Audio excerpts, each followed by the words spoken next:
So you're saying, Ken, that it would be, I'm sorry, which one did you say? I was watching the time and not listening, sorry. He said the Post. He said you want the Post to be in the, so. You want the Post because you need that print advertising to run a big news operation and continue to transition. 75 to 80% of their business is still coming from print in terms of the money flow. So anybody can start, as we've seen, a digital-only news source, and there are a number of good ones, but you end up with a staff of 12 to 15 to 18, not a staff of dozens. And that's still a truism of our time. And what do you think of Burt's theory that maybe you use the Rocky Mountain News name instead of the Denver Post name? You all know that better than I would, but the question I would ask about that is among whom? So it's an older readership. Newspaper readerships are an older readership overall. So we're talking about essentially a baby boomer and a little down readership, and I know Rocky has great resonance there, but you're talking about a smaller and smaller part of the population as we move into 2015. So a big question for them and everybody else is mobile and millennials. This is a huge audience. Millennials are now bigger than the baby boom generation, and they are becoming news readers. This is all mobile. So the focus on a name, the focus on print, it almost seems anachronistic at this point. In a sense, it only makes sense if it's a platform for the future of whatever you build on top of it.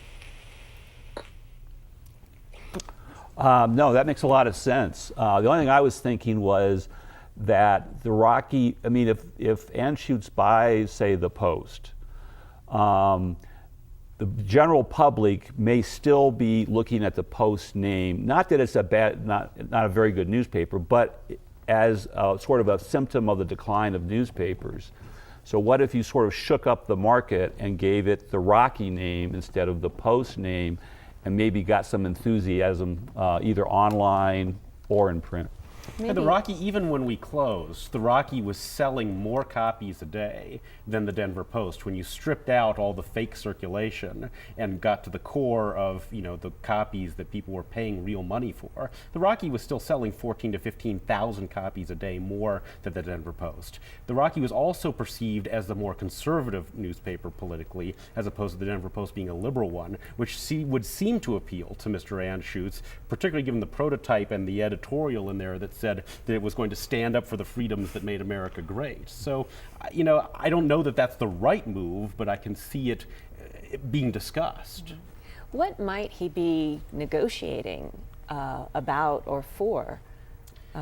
Well, you know, aside from the price, there may be some complicated legacy issues. There are defined benefit pension plans associated with the Post. And when the Post's parent company emerged from bankruptcy, there were debts attached specifically to the Denver Post related to the office building and the presses.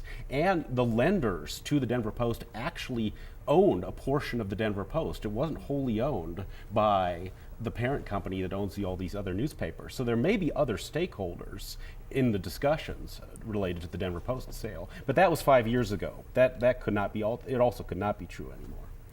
Thank you. I think you're right. The finances of the Post are more tangled than they are of other digital first properties.